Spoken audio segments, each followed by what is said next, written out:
Hello, I hope you're doing well. It is an honor to be here presenting the evolution strategy performance on the Rastrigin function, which is done as part of the work for the assignment 2 for the COIT 29224 evolutionary computation. We're going to be presenting an analysis of evolution strategy performance on the Rastrigin function, especially examining the impact of the random seed in selection mechanism.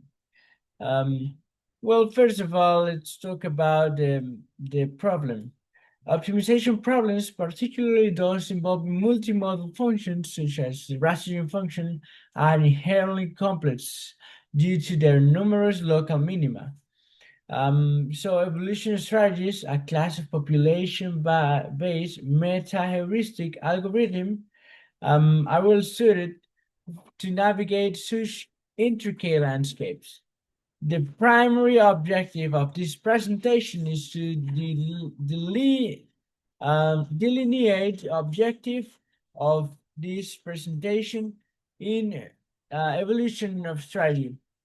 What is in the analysis of evolutionary strategy? What is an evolution strategy? We're going to talk about later. Okay, we are going to see how they perform in two-dimension Rastrigin function. So two-dimension x and y and with multiple minima.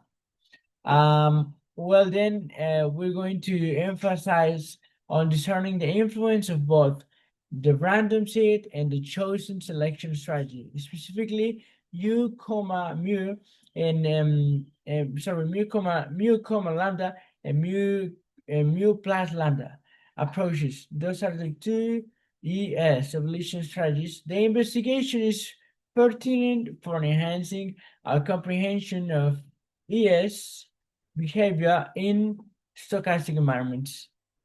Well, the how it works, the ES, let's call ES to evolutionary strategies. That way we can summarize.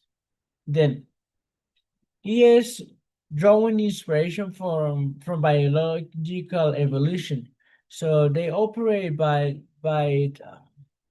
iteratively refining a population of candidate solutions. So that population is just numbers that are better solutions. And each solution is typically represented as a real value vector. Variation is introduced primarily through Gaussian mutation, where random noise selected by a mutation strength sigma is added to each component of the solution vector. The selection phase, the selection phase is critical because this determines which remember the individuals are the solutions and they are represented as a vector, propagate to the next generation. So only a few, kind of what the Darwin proposed, right? Like a few are selected and then they continue to, so they can strengthen. That's why it's based on biological stuff, biological process, or rather on theoretical biological process of what happened. We differentiate between two principal strategies: the non-elitist and selection, which is the U comma, the one with the comma, let's say the ES with comma and the ES with plus, so we can easily speak about it as shown in the last part, which is selection, and also with and also the non-elitist selection, which considers only the offspring for survival. So the first one, the one with the comma, considers only the offspring for survival, thereby fostering greater exploration. So they explore more, but in contrast, the elitist, the one that uses the plus, the U plus alpha, or the U plus sigma selection, combines both parents and offspring selection. Why does it matter? Because that way it guarantees something called monotonic improvement in fitness, but potentially increasing the risk of premature coverage. So it is very likely that this one finds it faster, but it's like premature. It doesn't necessarily mean it's the best approach, though oftentimes it works. It doesn't mean it's bad. It's just that it goes. Sometimes it tends to go too fast, right? So, what is the solution that we're proposing? We're going to use seed and differentiate mechanism, which is called ES, evolution strategies, and they will be employed to address this Rastrigin problem. The Rastrigin problem is what I mentioned, a two-dimension problem, and then the ES is just what I mentioned in the before slide. It's just the two evolution strategies that are going to be used to find the minima. How it works, random seed. We have the seed and the and then this is usually random. And why this is good is because that way it always will start in a different point. So maybe it could sometimes help the algorithm to easily identify where to go. And that way it doesn't get stuck and we're not running the same process every time we press the one button. And we use um, a set of seeds, which I did, and then the algorithm will try multiple times, but not doing the same thing. They're going to do a start in different seed, in different positions, initial positions. So the random seed plays a pivotal role in evolutionary algorithms by initializing the random number generator. Then this consequently uh, dictates the initial population and the sequence of mutation through the optimization process. This inherits a stochastic implies that distinct random seeds can lead to entirely different search trajectories, ultimately affecting whether the algorithm coverages to the global optimum or becomes trapped in a local minimum. I hope this is clear. I made this simple graph which basically explains the background, how the Rastrigin function works. There is an equation, there is a global minimum, where there are also many local minimas, but we're interested in the global minimum. And then we plot. That is how it's work. How this works. We have the equation, the global minimum, and we get a plot that is shown in the report. That shows different minimas of the Rastrigin function. Um, this is a well-established multi-modal benchmark. This is what was employed.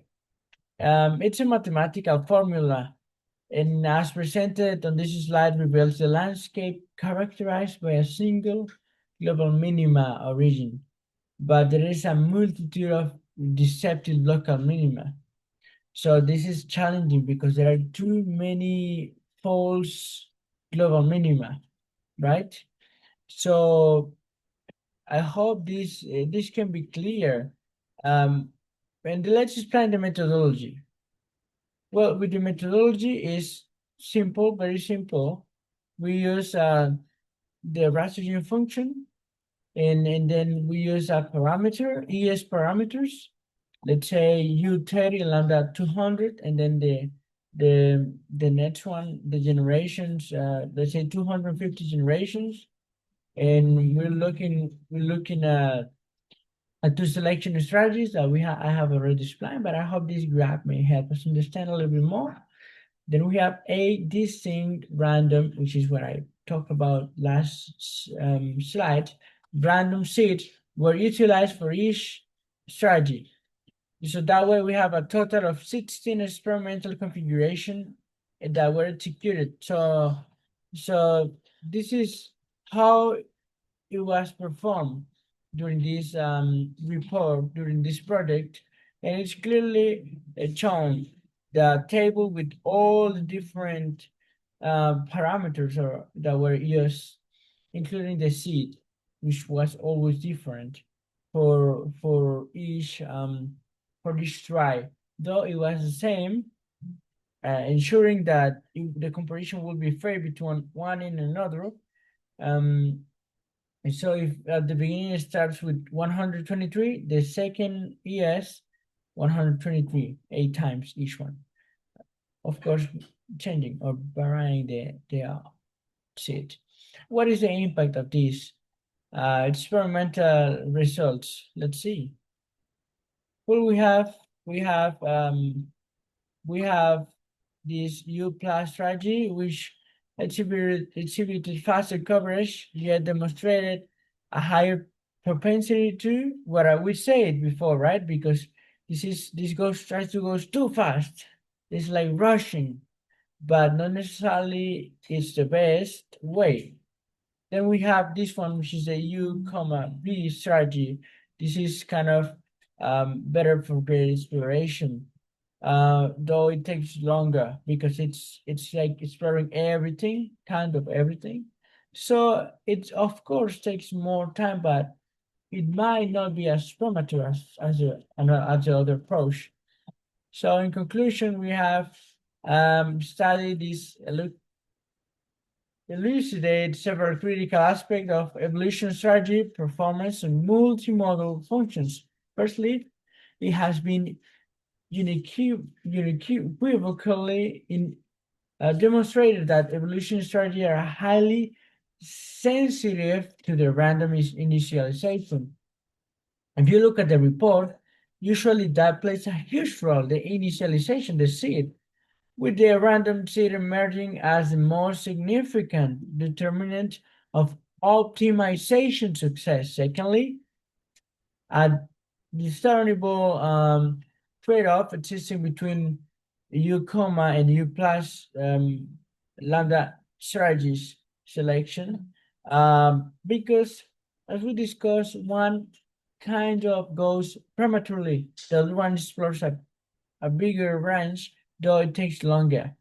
So this is the assignment two, and I hope this may be good for your references. Also, I have these, which are the sources that I use, my references, in case you want to look it up deeply. Thank you for your time. And I'm going to stop sharing right now.